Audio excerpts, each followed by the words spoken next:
You're right guys, it's Capgun Tom here and welcome to my brand new series, Budget Builder. Budget Builder is basically going to be a concept where I build a squad with as few coins as possible. Probably we're saying a max of about 3,000 coins per player. You know, so they are pretty budget players. I mean, some of you may disagree with me that that's budget, but to me 3,000 coins is about, you know, it is pretty much budget. I mean, you're probably spending about 30,000 coins on a team, considering you'll probably spend less on some players and more on others. So let's jump straight into it. Our first week we are going to be doing a Ivory Coast Barclays Prem hybrid team.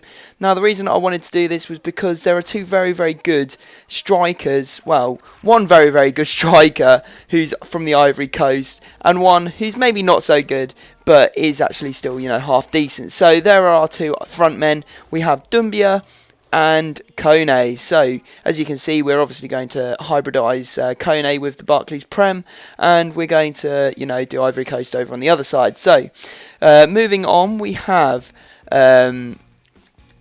at left mid we have Sumahuro. Now you're probably thinking he's not budget, he's probably worth a little bit more, especially since he's been moved to left mid, but he was in my club anyway. Don't think I spent that much on him. Look, 3,300 when I bought him, so really not that expensive, probably just over the budget. I was going to get Javinho, but all the ones in the 442 were going for a ridiculous price of about 5,000 coins, so Sumahuro is pretty much the most budget player that I could get in that position.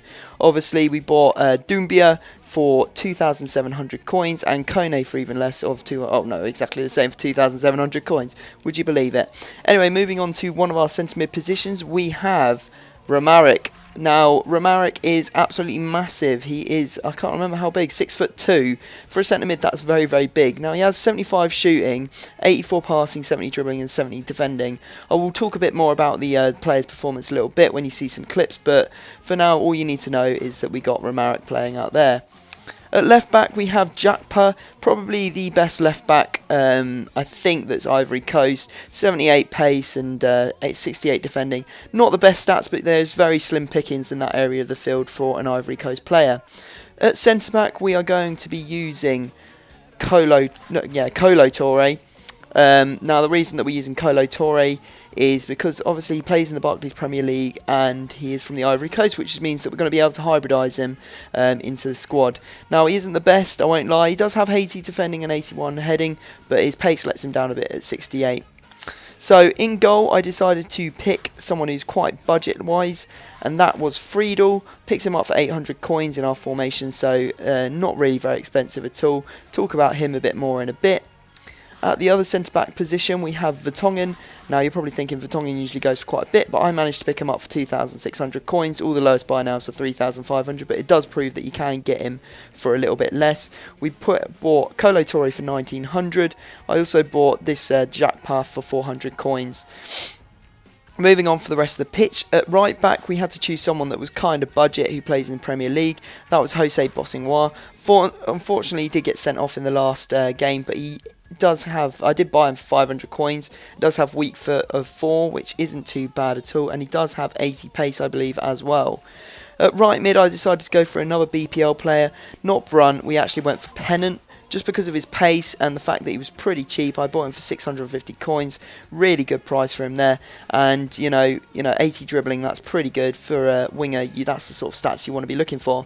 Now the other expensive player that we have in the squad, I think he may have come in at over 3,000 coins, is Paul Scholes. Now the reason I got Paul Scholes is because he has ginger hair like me, and also I have supported Man United for a long time and he's one of my favourite players of all time. As you can see, I bought him for 3,000 coins. And he is really good. I mean, his passing is what really sets him apart. So what we're going to do now is I'm going to talk about some of these players, and we're going to watch some clips from the games I played with them. So overall the team wasn't brilliant, I won't lie. There are some really big holes in it. I say the defence was one of those places that was a bit dodgy.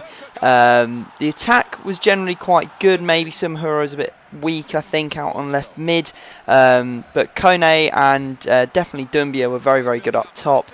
As was Paul Scholes, he was unbelievable. Pennant was surprisingly good, as you see there, him doing a roulette and scoring, and just to prove that it wasn't a fluke, he does exactly the same thing in a different match as well, scoring there with the roulette. So some good forward players, but there were some absolutely terrible players. For example, Bossingwa, he was pretty bad. Romaric, he was terrible. As I show you there, that goal was unbelievable.